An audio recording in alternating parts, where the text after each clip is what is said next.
উসমান, আল্লাহ নবী জান্নাত জাহান্নামের আলোচনা করলে আপনি তো কাঁদেন না, কিন্তু কবর দেখলে আপনি কেন কাঁদেন? উসমান রাদিয়াল্লাহু আনহু ডাক দিয়ে বললেন, ও আল্লাহর বান্দারা, এই কবর আল্লাহ নবী বলেছে এই কবরটা হলো প্রথম ঘাঁটি। কবর যার জন্য সুন্দর হয়ে যায় তার সব ঘাঁটি সুন্দর হয়ে যায়। কবর যার জন্য সুন্দর হয় না তার জন্য কোনো ঘাঁটি সুন্দর হয় না। এই জন্য কবর ঠিক তো সব ঠিক, কবর ঠিক নাই তো কিছু ঠিক নাই। সেই জন্য কবরের প্রস্তুতি আমাদের নিয়ে যেতে হবে। ওই কবরে যাওয়ার আগে আমার আল্লাহকে বন্ধু বানায় যেতে হবে। আমার ভাইরা, আমার বাবা, যে তাহলে বলছিলাম জান্নাত আর জাহান্নাম তো অনেক দূরে না, বরং এখন বললে এখন থেকেই জান্নাত জাহান্নামের ব্যাপারটা শুরু হয়ে যাবে, কিন্তু অনেক দূরে না। আজকে বললে আজকেই আমার জন্য আপনার জন্য জান্নাত জাহান্নামের ব্যাপার শুরু হয়ে যাবে। আমার ভাইরা, আমার বাবাজিরা, তাই জান্নাত জাহান্নামের চিন্তা আমাদের করতে হবে। মৃত্যুর পরে হয়তো শান্তি নয়তো শাস্তি, হয়তো জান্নাত নয়তো জাহান্নাম। ফারিকুন ফিল জান্নাতি ওয়া ফারিকুন ফিস সাঈর, হয়তো জান্নাত নয়তো জাহান্নাম। এবার আমার ভাইরা, আমার বাবাজিরা, জান্নাতে যাওয়ার পরে আল্লাহ বলে জান্নাতি মানুষেরা জাহান্নামীদেরকে জিজ্ঞাসা করবে, তোমরা জাহান্নামে গেলা কি কি কারণে একটু বলো তো দেখি।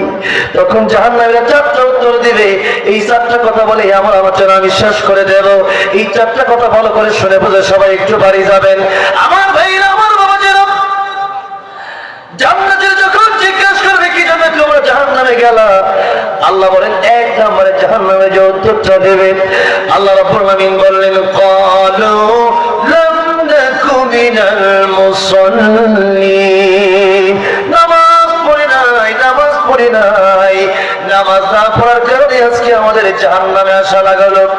তার মানে নামাজ যারা পড়ে না, এরপরে যারা জান্নাতের আশা করে, বোঝা গেল জান্নাতের আশা করে লাভ নাই, কারণ নামাজ না পড়ার কারণে জাহান্নামের এক নম্বর জাহান্নামে যাবে। বাইনাল আবদি ওয়া বাইনাল কুফরি তারকুস সালাহ, মুমিন আর কাফেরের ভিতরে পার্থক্য হলো নামাজ পড়া। মুমিন নামাজ পড়বে, কাফের নামাজ পড়বে না। কিন্তু বড় আফসোস, বড় কষ্টের ব্যাপার, আজকে মুসলমান অভাব নাই, মাহফিলেও মুসলমান অভাব নাই, কিন্তু ফজরের সময় মুসল্লি খুঁজে পাওয়া যায় না। জোরে আওয়াজ করে বলেন, কথা ঠিক না ঠিক? সেই জন্য নামে মুসলমান হলে হবে না, কই বলেন নামে মুসলমানে নাকি কামে মুসলমান তুমি, নামে মুসলমানে নাকি কামে মুসলমান। নামে কামে মিল না হলে, নামে কামে মিল না হলে বইবে যে তুফানে তুমি, নামে মুসলমান নাকি কামে মুসলমান। এই জন্য নামে মুসলমান হলে হবে না, কাজেও মুসলমান হওয়ার দরকার আছে না নাই? আমি আপনি মুসলমান, এর এক নম্বর আলামত হচ্ছে নামাজ পড়া। জোরে আওয়াজ করে বলেন, এক নম্বর আলামত কি? নামাজ পড়া। এই শীতের ভেতরে ঠান্ডা পড়ে দিয়ে ওযু বানায়া আরামের ঘুমকে হারাম করে দিয়া যারা ফজরের নামাজ পড়ে, এই পৃথিবীতে তাদের চাইতে ভালো মানুষ আমার মনে হয় এখন এই যুগে আর হতে পারে না। এত সহজ না, এখন ফজরের নামাজ পড়া এত সহজ না। একটু ভালো লক্ষ্য করে শুনুন, নামাজ 5 ওয়াক্ত, নামাজি 5 প্রকার, নামাজের ফলাফল 5 প্রকার। এটা অনেক লম্বা চূড়া আলোচনা, এই লম্বা চূড়া আলোচনা আজকে আর সম্ভব নয়। এতটুকু বলে দিয়ে যায়, 4 ওয়াক্ত পড়লেন, 1 ওয়াক্ত পড়লেন না, জমা পড়লেন, সাপ্তাহিক পড়লেন না, জমা পড়লেন, সাপ্তাহিক পড়লেন না, অথবা 4 ওয়াক্ত পড়লেন, 1 ওয়াক্ত পড়লেন না, এই জন্য আপনাকে জাহান্নামে চলে যেতে হবে। মুসা কালিমুল্লাহ, মুসা আলাইহিস সালামের কাছে এক মহিলা আসলেন, এসে বললেন, পয়গম্বর মুসা কালিমুল্লাহ, আমি এত বড় জঘন্য গুনাহ করেছি, জিনা করেছি, জিনা করার পর আমার সন্তান হয়েছে, সেই সন্তানটাকে আমি আছাড় দিয়ে হত্যা করেছি। আল্লাহর পয়গম্বর আপনি বলবেন আমার চেয়ে খারাপ কেউ হতে পারে নাকি? মুসা কালিমুল্লাহ বললেন, তোমার চেয়ে খারাপ আর কি হবে? জিবরাইল আমিনকে আল্লাহ পাঠিয়ে দিলেন, বললেন যাও মুসা আলাইহিস সালামকে গিয়ে, মুসাকে গিয়ে বলো। জিবরাইল আমিন বললেন, মুসা কালিমুল্লাহ, আল্লাহর পয়গম্বর, ওই জিনাকারী মহিলা, হত্যাকারী মহিলার চাইতে আরো বড় খারাপ সেই ব্যক্তি, যে ব্যক্তি নামাজ পড়ে না, জিবরাইল আমিন এসে যে কথাটা বললেন, সেই ব্যক্তি এই ব্যক্তি জেনা করলো, সন্তান হত্যা করলো, সে যত বড় গুনাহগার, তার সে বড় গুনাহগার সে ব্যক্তি যে ব্যক্তি নামাজ পড়ে না।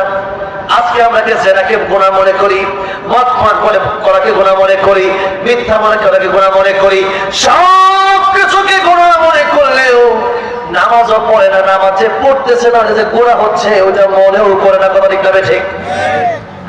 অবশ্যই এই জন্যে আল্লাহ নাই বলেন কিয়ামতের ময়দানে বান্দারে সর্বপ্রথম নামাজের হিসাব নেওয়া হবে। নামাজের হিসাব যখন ঠিক থাকবে তার সব হিসাব ঠিক, সে জান্নাতে চলে যাবে। জোরে বলুন সুবহানাল্লাহ। আর নামাজের ঠিকঠাক যার নামাজ হবে না তার জন্য জান্নাত নসিব হবে না, এত সহজে জান্নাত নসিব হবে না। সুতরাং দুনিয়াতে অনেক কাজ আমার থাকতে পারে, কিন্তু যত কাজে থাকুক নামাজ আগে না কাজ আগে? জোরে বলেন। নামাজকে বলো না কাজ আছে, কাজকে বলো আমার নামাজ আছে। কথা ঠিক না ঠিক? সেই জন্য নামাজের সময় হয়ে গেলে ব্যবসা বন্ধ, খেত খাওয়ার বন্ধ, চাকরি বন্ধ। যদি চাকরি করতে গেলে নামাজ না পড়া যায়, সেই চাকরির দরকার নেই, অন্য চাকরির খোঁজ করেন। এই জন্য নামাজ আমাকে ঠিক রাখতে হবে, কারণ জান্নাত জাহান্নামে যারা যাবে এক নাম্বার কারণই হবে নামাজ না পড়া। জোরে আওয়াজ করে বলেন, জাহান্নামে যাওয়ার এক নাম্বার কারণ কি? নামাজ না পড়া। আমার ভাইরা, আমার বাবাজিরা, দুই নাম্বার আল্লাহ বলেন ওয়ালাম নাকুনু তুইমুল মিসকিন। জাহান্নামের তখন দুই নম্বর উত্তর দিবে, আমরা মিসকিনদেরকে, গরিবদেরকে, এতিমদেরকে আমরা খাবার দেই নাই, অসহায় মানুষদের পাশে আমরা ছিলাম না। অনেকেই যাকাত দেয়, লুঙ্গি দেয় 20 জন দেয়, আর ক্যামেরা থাকে 50টা। কথা ঠিক না বেঠিক? আগেই বলেছি দেখানো দান কবুল হবে না, দেখানো দান কবুল হবে না। যাকাত দেওয়া গরিবের কর্তব্য নয়, বরং যাকাত দেওয়া ধনীর কর্তব্য। যাকাত গরিব না নিলে গরিব জাহান্নামে জ্বলবে না, কিন্তু ধনী যাকাত না দিলে ধনী জাহান্নামে জ্বলবে। কথা ঠিক না ঠিক? কিন্তু যাকাত দিলেন 200 টাকার লুঙ্গি, এরপরে লুঙ্গি ছেড়ে গেল, 2 দিন পরে কম টাকার লুঙ্গি খুঁজলেন, এরপরে আপনার নিয়ত হয়ে মানুষ দেখবে, এরপরে গরিবদের সিরিয়াল ধরে লম্বা সময় খাড়া করে রাখলেন। এটা তো নিয়ম ছিল না। নিয়ম ছিল গরিব থাকবে বাড়িতে, তার ঘরে ঘরে গিয়া আপনি পৌঁছায় দিয়ে আসবেন। কেন? ভোটের সময় আসতে দেখা যায় ঘরে ঘরে গিয়া পৌঁছায় দিয়ে আসে যে আমার ভোটটা দিও। ঘরে ভোটের সময় আসতে যদি টাকা পৌঁছায় দেওয়া যায়, যাকাত দেওয়ার বেলা কেন গরিব আসতে হবে?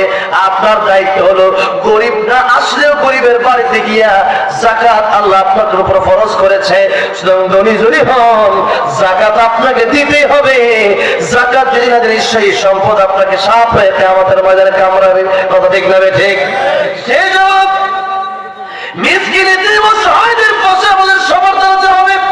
3 নম্বরে, এটা সবচেয়ে ইম্পর্টেন্ট কথা। আজকে আল্লাহ বলেন জাহান্নামের উত্তর দেবে, ওয়াকুন্না নাখুদু মাআল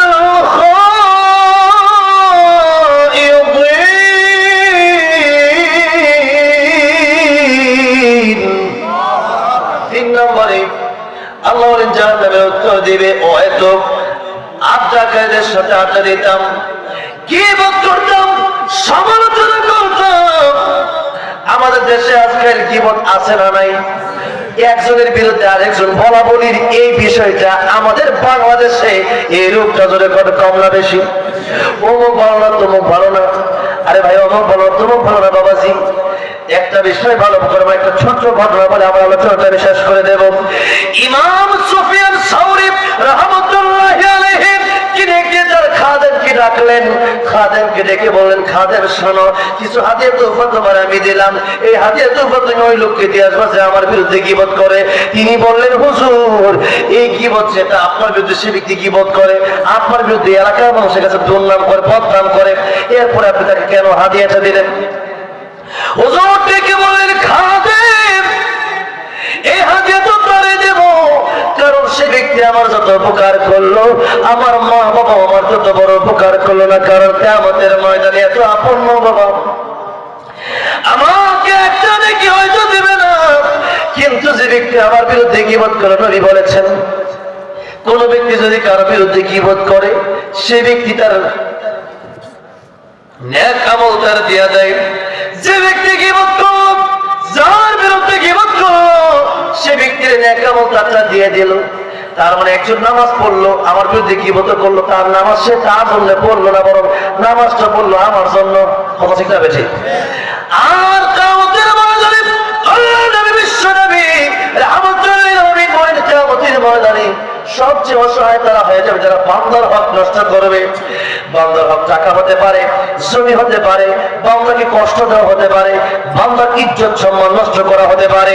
কিয়ামতের ময়দানে পাহাড় পরিমাণ নেকি নিয়ে ওঠার পরেও নিজের এই নেক আমলগুলা আরেকজনকে দিয়ে দিতে হবে গীবত করার কারণে, তার হক নষ্ট করার কারণে, আর তার গুনাহগুলা নিয়ে নিজেকে জাহান্নামে যেতে হবে।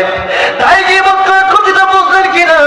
যে গীবত যদি কারো বিরুদ্ধে করেন, পরনিন্দা সমালোচনা যদি করেন কাউকে অপমান করার জন্য, তাহলে আপনি গীবত করার কারণে আপনার নেক আমল তাকে দিয়ে দিতে হবে, তার গুনাহ আপনাকে নিয়ে নিতে হবে। বলেন তো গীবত করলে লাভ না লস? জীবনে যত আমল করলেন, সব আমল করে গীবত করলেন, আমল নাই হয়ে গেল। আমল কি হয়ে গেল? নাই হয়ে গেল। সেই জন্য গীবত করা যাবে না। আল্লাহ নিষেধ করেছেন, ওয়ালা ইয়াগতাব বা'দুকুম বা'দা আইয়ুহিব্বু আহাদুকুম আইয়াকুলা লাহমা আখিহি মাইতান ফাকারিতুমুহ। আল্লাহ বলেছেন, আইয়ুহিব্বু আহাদুকুম, তোমরা কি এমনটাকে পছন্দ করো, আইয়াকুলা লাহমা আখিহি মাইতান, যে তোমরা তোমাদের মরা ভাইয়ের গোশত খাওয়া, ফাকারিতুমুহ, তোমরা পছন্দ করো। মরা ভাইয়ের গোশত খাওয়া, মৃত ভাইয়ের গোশত খাওয়া যেমন হারাম, আরেকজনের গীবত গাওয়া, আরেকজনের সমালোচনা করাও এমন হারাম। সুতরাং আমরা গীবত করব না, গীবত করে নিজের আমল নষ্ট করব না। 4 নম্বর শ্রেষ্ঠতা, জাহান্নামীরা বলবে, ওয়া কুন্না নুকাদ্দিবু বিয়াউমিদ্দিন। ও জান্নাতীরা, এই কিয়ামত সম্পর্কে, পরকাল সম্পর্কে আমরা উদাসীন ছিলাম, পরকালকে অস্বীকার করেছিলাম। পরকালের ব্যাপারে আমাদের সামনে যখন আলোচনা করা হতো, আল্লাহ রাব্বুল আলামিন সূরা মুলকে বলছেন, সাআলাহুম খাযানাতুহা আলাম ইয়াতিকুম নাযীর ক্বালু বালা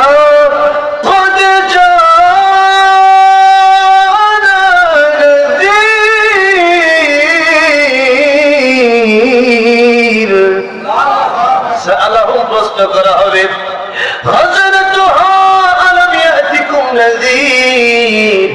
তোমাদের কাছে কি ভীতি প্রদর্শনকারীরা আসে নাই? তোমাদের কাছে কি পরকালের ভয় দেখানো হয় নাই?